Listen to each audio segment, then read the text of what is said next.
नमस्कार मित्रों, मैं Sanjeev Singh Facebook live page से। एनसीएल द्वारा 618 लोगों का लिस्ट जारी कर दिया गया है। लिस्ट के संदर्भ में लोगों का असंतोष भी है और कई बातें विवादों के घेरे में आ गई है कि जिनका डबल मंजिला है उनका कटौती हो रहा है। अब समूह जगह पर कई जगह पे एक आदमी को लिया गया, कहीं 10 घर को लिया गया है तो 30 घर को छोड़ दिया गया है। तो लिस्ट जारी करते ही एनसीएल की विस्थापन नीति संदेह के घेरे में आ गई है। चलिए सिंगरौली संघर्ष विस्थापित संघर्ष समिति के संरक्षक अमित तिवारी जी से बातचीत करते हैं। नमस्कार अमित जी, एनसीएल ने 618 लोगों की लिस्ट जारी कर दी है और उसमें लोगों का कहना है कि एनसीएल द्वारा जो डबल मंजिला मकान का नापी किया गया था उसमें 20% कटौती भी कर रहे हैं। इस संदर्भ में आपका क्या कहना है? एनसीएल द्वारा जो लिस्ट जारी की गई है उसमें कई क्षेत्रों में 10 घर लिया गया है तो 50 घर छोड़ दिया गया है, 20 घर छोड़ दिया, कई मोहल्ले में से तो सिर्फ एक ही घर लिया गया है। तो विस्थापन का जो प्रथम सूची जारी हुआ है विवादों के घेरे में आ गया है, आपका क्या कहना है? एनसीएल हम लोगों के साथ माइंड गेम खेल रहा है। वो हम बार मैं कह रहा हूँ कि प्रथम दिन से जिस दिन विस्थापन की प्रक्रिया शुरू हुई है उसी दिन से एनसीएल ने माइंड गेम खेलना शुरू कर दिया है। पहले सारे मंचों को तोड़ के अलग अलग टुकड़ों में बांटा और अब वो बड़े आराम से हमारे साथ खेल खेल रहा है। वो रैंडमली यहाँ से वहाँ से कुछ एलआईजी रूट से कुछ लोगों को उठा लिया, कुछ लोगों को 10 नंबर से उठा लिया, इस तरह से लोगों को नोटिस वितरित किया है। अभी दूसरा उन्होंने बड़ी विसंगति ये है कि उन्होंने ऑनलाइन आप कंप्लेन कर सकते हैं। उसमें अगर किसी तरह की कोई कमी है या नापी में कहीं कोई गड़बड़ है तो उसको ऑनलाइन ही कंप्लेन कर सकते हैं।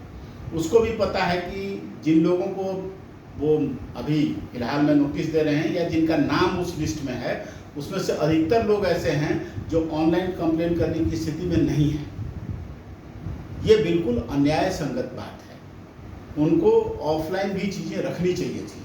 सिर्फ एक बार आप एक नियम लेके चले आए, सारे लोग उतने पढ़े लिखे उतने टैलेंटेड नहीं हैं तो उनको एक बार मौका देना चाहिए था। दूसरी बात है 20% वाली बात आपने कही।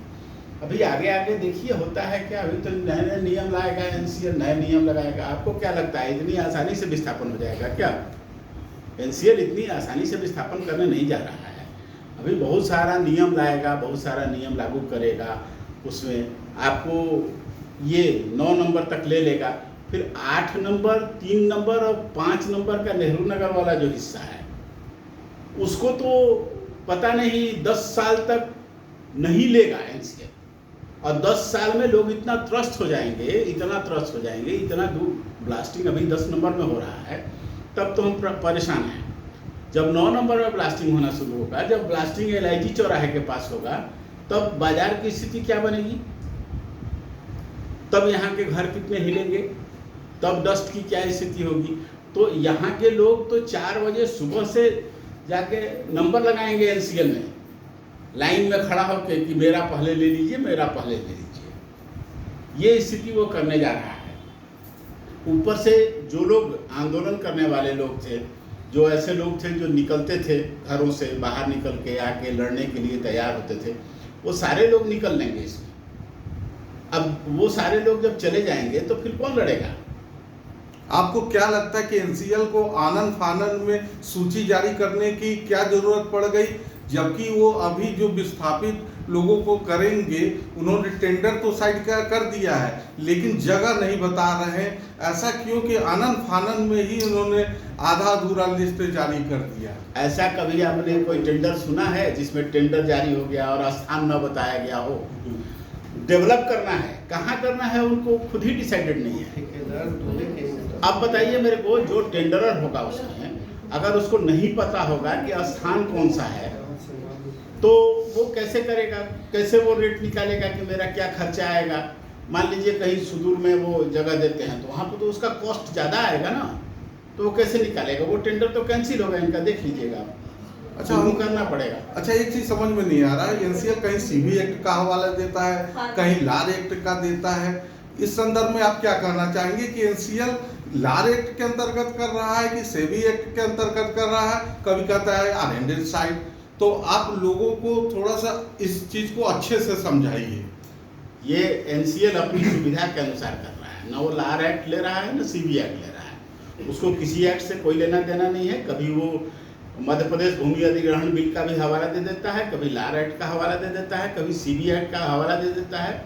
जो चीज़ें उसके सुविधा के हिसाब से उसको मुफीद बैठ रही हैं, उन्हीं चीज़ों को वो ले रहा है। बाकी जो आपके लाभ की चीज़ें हैं उनको छोड़ दे रहा है। आज तक एनसीएल ये नहीं बता पाया कि एक तो ये 3-3 रेट क्यों किया है। यहाँ का विस्थापन सारे लोगों का हो रहा है ना, तो ज़मीनों का 3 रेट क्यों निर्धारित किया है? जमीन का रेट अगर निर्धारित किया है तो कहाँ से लिया है, किस आधार पर किया है, क्या बेस है? वो भवन का जो पैसा आपको दे रहे हैं वो पीडब्ल्यूडी का रेट उठा के दे रहे हैं। अपने यहाँ जितना काम कराते हैं वो सीपीडब्ल्यूडी के रेट पर कराते हैं। हमको क्यों नहीं सीपीडब्ल्यूडी के रेट से पैसा दे रहे हैं? इसलिए कि सीपीडब्ल्यूडी का रेट ज़्यादा है, तो वो ज़्यादा नहीं देंगे हमको। विस्थापन जहाँ भी होता है उसमें नियम यह है कि जो अधिकतम लाभ लोगों को देना है विस्थापितों को, ये हमको मिनिमम लाभ दे रहे हैं। तो ये पूरा अपने हिसाब से चल रहे हैं। ये एनसीएल की गुंडागर्दी चल रही है, एकदम तानाशाही रवैया है इनका।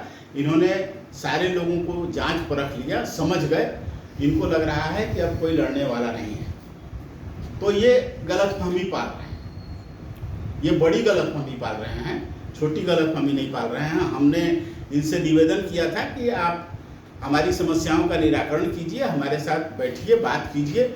शायद इनको गरीबों से मिलना मुनासिब नहीं लगा तो इन्होंने इनकार कर दिया। अब हम तय करेंगे, अब हम उनको बुलाएंगे अपने स्थान पर, तो स्थान भी हमारा होगा, दिन भी हमारा होगा, समय भी हमारा होगा, सब हम तय करेंगे। और तब ये आएंगे और तब इनसे हम बोलेंगे कि आप आइए। भाई, लोकतांत्रिक राष्ट्र में हम रहते हैं, यहाँ क्या है, जनता जनार्दन है, जनता ही यहाँ मालिक है।